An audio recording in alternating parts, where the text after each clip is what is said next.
তো ইহঁতৰ আৰু এখন ইউনিট নাৰেংগীত আছে, কিন্তু আজি মই যোনখন পানী খেতি মানে আমগাঁৱৰ ইউনিট তাতে আহিছোঁ। আহি কেনে লৈ লৈছোঁ আপোনাৰ চিকেন পকৰা। 20 টকাত ইমান ডাঙৰ চিকেন পকৰা, আৰু এনেকুৱাও নহয় যে ময়দা আৰু কৰ্ণষ্টাৰ্চত পূৰা মানে বেছি মানে কোটিং থাকে, এনেকুৱা নহয়।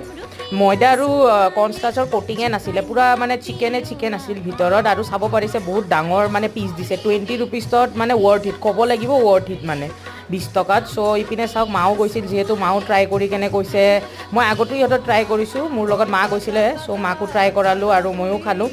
মই কোনো সিহঁতক ডিমাণ্ড কৰা নাছিলোঁ, সিহঁতে নিজে লেগ পিচ দিছিলে। আৰু মানে পিচকেইটা বহুত ডাঙৰ ডাঙৰ, আপুনি মানে নিজে চাব পাৰে। আৰু সিহঁতৰ ম'ম'ও ল'লোঁ, ম'ম'ও বহুত ফেমাছ হয় সিহঁতৰ।